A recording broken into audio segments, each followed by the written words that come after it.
Deep in the Appalachian Mountains, there lies a place. Locals call it Drowning Hollow. The name itself sends a shiver down the spine. It is a swamp, but not like any other.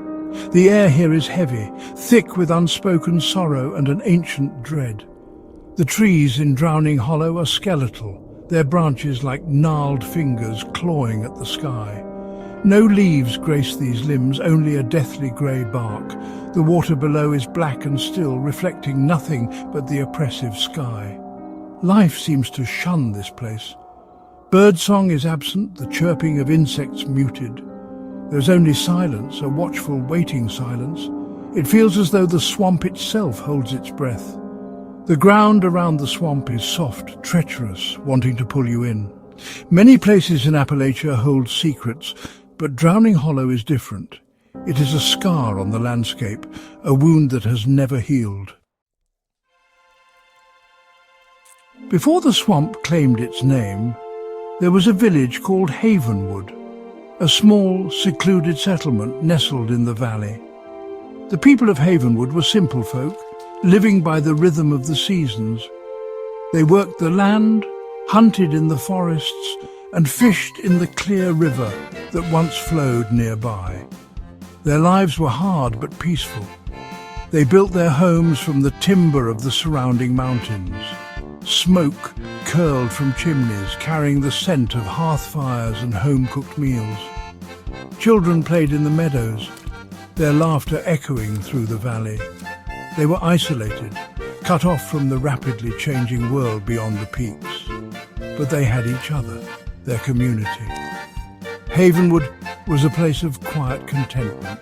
Stories were told by the fireside, songs were sung. They knew the forest paths, the calls of the birds, the secrets of the mountain streams. Yet, even their deep respect could not save them from the fury that was to come. The year was 1888. The autumn rains began early that year, heavier than anyone could remember. For days the sky wept without cease. The mountain streams swelled, then roared. The river, once a source of life for Havenwood, began to turn against them. It rose with alarming speed, its clear waters turning muddy and violent. Panic set in as the water crept closer, lapping at the edges of their fields, then their homes. The rain was a relentless drumbeat, a soundtrack to their growing terror. They tried to flee to higher ground, but the valley was a bowl, and the water filled it with terrifying swiftness. The escape routes were cut off. Screams pierced the storm, cries for help swallowed by the thunder and the roar of the flood. Homes were torn from their foundations, the valley becoming a watery grave. When the storm finally broke and the waters receded, Havenwood was gone. In its place, a swamp began to form, a silent, sombre memorial to the lives so violently taken. In the years that followed the Great Flood, the land lay desolate. Nature slowly reclaimed the valley, but it was a twisted, mournful reclamation. The stagnant waters bred silence, not life. Strange tales began to surface, whispers from those who ventured near Drowning Hollow. Hunters spoke of an unnatural chill, a coldness that settled deep in the bones. It seemed to emanate from the swamp itself, a profound stillness in the air. Not a single bird would sing, just a heavy, expectant silence. Some claimed to hear faint sounds, whispers too indistinct to understand. Others spoke of a pervasive sadness, as if the sorrow of the lost village had seeped into the earth. The water itself was a source of unease. These were the first hints that Havenwood, though drowned, was not entirely gone. As time passed, the vague feelings of unease solidified into more concrete sightings. The whispers became clearer, the shadows took form. People began to speak of the spirits of Drowning Hollow, the phantoms of those who perished in the Great Flood. They were said to be trapped, forever replaying their final, terrifying moments. One of the most frequently reported apparitions is that of a woman. She is often seen near the water's edge, her form indistinct, her clothes seemingly from another era. She appears to be weeping, her shoulders shaking with silent sobs. Some say she searches for her lost children. Her mournful presence is a chilling reminder of the human tragedy that birthed the swamp. Then there are the children. Faint, giggling laughter is sometimes heard, a sound so out of place in the oppressive gloom that it is doubly terrifying.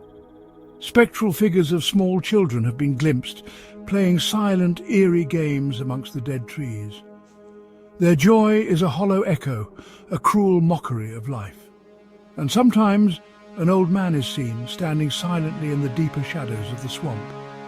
These are the spectral inhabitants, the souls of Havenwood, forever bound to Drowning Hollow's dark waters. The hunters and trappers of the Appalachians are not easily spooked. They are men of the wilderness, familiar with its dangers and its mysteries.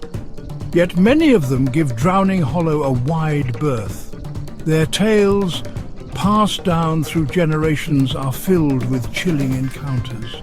They speak of strange lights like will-o'-the-wisps dancing over the black water at night, lights that seem to beckon to lure the unwary deeper into the mire. Disembodied voices are a common theme.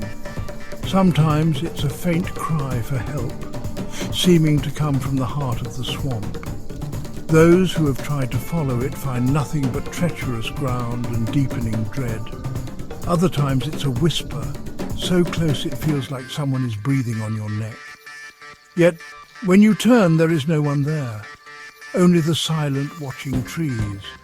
The feeling of being watched is perhaps the most pervasive report. It's a constant, oppressive sensation, as if unseen eyes follow your every move. Drowning Hollow is not just haunted, it is actively hostile. Into this tapestry of fear and folklore stepped Jack Wheeler. He was a folklore researcher, an academic from a distant city university. Wheeler had made a name for himself debunking local legends, or at least finding rational explanations for them. He was a man of science, of logic. He arrived in the region in the early 1970s, drawn by the persistent, terrifying tales of Drowning Hollow. Wheeler was initially skeptical, as was his nature. He believed the stories were a product of isolation, grief, and the naturally eerie environment of a swamp. He saw the legends as a fascinating case study in how folklore develops and endures. He planned to spend several weeks in the area, interviewing locals, studying the history, and if possible, observing the swamp itself. He was meticulous in his approach. He recorded his interviews on a reel-to-reel tape recorder. He took copious notes in his leather-bound journal. The locals found him polite, if a little too curious for his own good. They shared their stories, their warnings, but Wheeler was determined.